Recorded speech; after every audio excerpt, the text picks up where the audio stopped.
La prochaine présentation est signée Mathieu Hennequin. Il est étudiant à l'Université de technologie de Troyes. Et puis, Challenge, il va nous parler de téléportation quantique. Bienvenue Mathieu.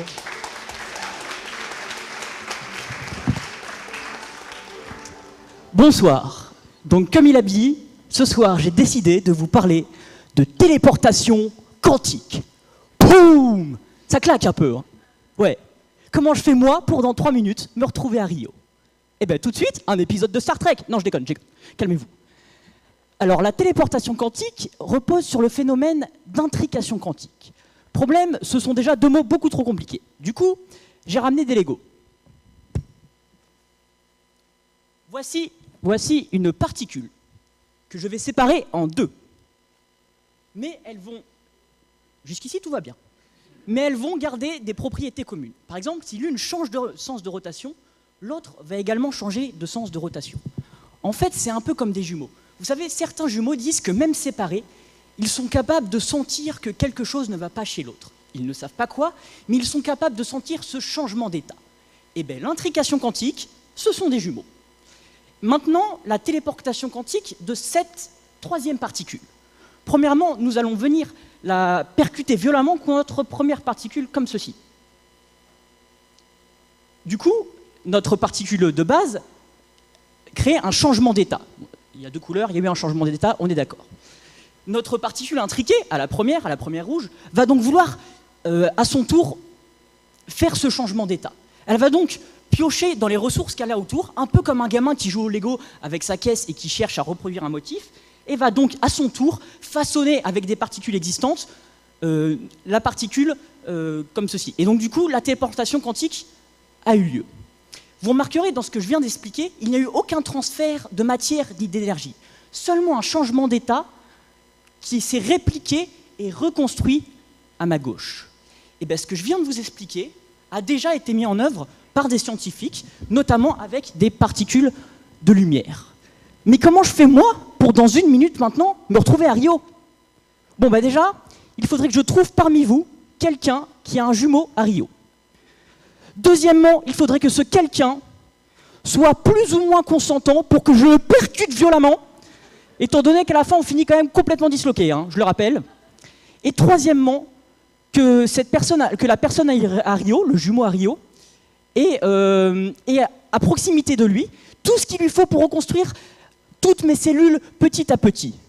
Et pour faire ça, la seule solution que j'ai trouvée, c'est de demander à ma mère d'aller à Rio, d'accoucher d'un type complètement identique à moi, donc il faut bien quand même qu'elle se rappelle comment elle a fait la première fois, et que, dans un temps instantané, je vieillisse de 24 ans, tout ça pour pouvoir bronzer mon corps musclé sur une plage de Copacabana. Alors ma mère est très forte, hein. Là n'est pas la question. Mais quand c'est moi qui vous parle de corps musclé et bronzé, bon, bah, vous constaterez que la téléportation humaine, c'est pas pour tout de suite. Je vous remercie.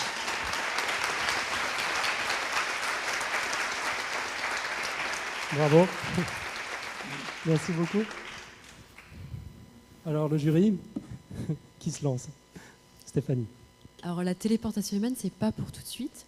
Mais est-ce que vous voulez vraiment briser nos petits cœurs ou nous laisser croire quand même que ce sera pour plus tard, un jour? Bah on peut, alors je pense que je serai mort, mais et du coup vous également. Non.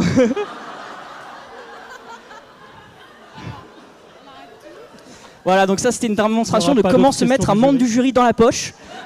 C'est ça? Non, mais les scientifiques, alors certains vous diront que ça viendra jamais parce que c'est vraiment beaucoup trop complexe. D'autres laissent à l'imagination et on se dit que si on peut y arriver avec une particule, pourquoi pas avec un humain qui est composé de des milliards de cellules. Et cellules et particules, c'est différent. Hein. Pour passer de particules à cellules, il y a atomes, molécules, etc. Donc c'est pas pour tout de suite, mais peut-être, pourquoi pas, pour garder le rêve. J'ai envie d'y croire. Mais j'ai envie d'y croire. J'ai envie d'y croire. C'est l'essentiel. Bravo pour ta présentation très théâtrale et puis drôle. Et encore une fois, vraiment juste et technique sur un sujet difficile. Et moi, je suis vraiment très admirative de vous tous à ce sujet-là. La question que je voudrais te poser, c'est qu'est-ce qui fait que tu nous parles de ça aujourd'hui? Tu travailles sur ce sujet? Absolument pas. En fait, c'est un sujet que je connais pas plus que ça. Enfin, je connais de noms, et encore, j'ai jamais eu de cours de physique quantique. Et en fait, c'est quand j'ai décidé de participer à FemLab, j'ai fait mon premier sujet sur l'informatique quantique, mais j'y connaissais pas grand-chose. Et en fait, grâce au FemLab, j'ai un peu fait de la physique quantique. En fait, c'est un sujet que je connais pas, et du coup, le fait que je le connaisse, enfin que je connais pas trop, et le fait que je le connaisse pas trop, c'est peut-être un peu plus facile pour moi de le vulgariser. Donc c'est ce genre de... Qu'est-ce qui, de manière générale, t'intéresse, qui t'accroche, puisque tu as choisi finalement parmi plein de projets. Donc qu'est-ce qui t'accroche de manière générale, toi, dans la science, si tu devais choisir un projet de chercheur? Moi, je travaille dans l'informatique, dans le domaine IT. Je suis en système embarqué, en sécurité des systèmes d'information. Donc je fais quand même de la science. Hein. Mais du coup, oui, c'est quand même un sujet un petit peu informatique, mais également très physique. Alors moi j'ai pas vraiment de questions, hein. Par contre j'ai une petite remarque, c'est que bravo pour l'utilisation des techniques de stand-up qui sont assez peu utilisées et c'est vraiment très original, j'ai rarement vu ça, et voilà, c'est tout. Très bien, merci beaucoup. Merci beaucoup.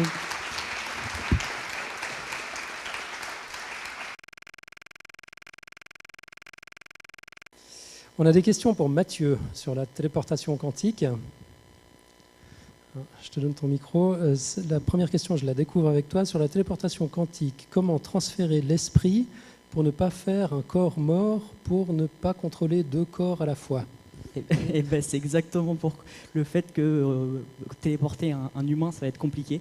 Non, mais après, on peut imaginer que si l'esprit est inclus dans toutes les cellules et toute la complexité de l'humain, mais je rappelle qu'on ne la connaît pas du tout, cette complexité, on peut imaginer que si on arrive à téléporter tout, chaque particule d'un humain, peut-être que l'esprit ira avec.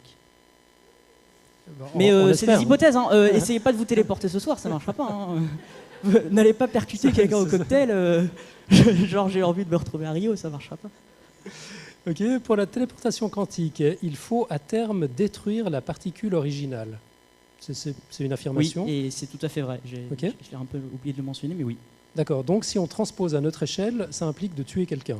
Tout à fait. Peut-on... Comment peut-on cacher le corps? Eh bien, pour cacher le corps, demandez à Dorian.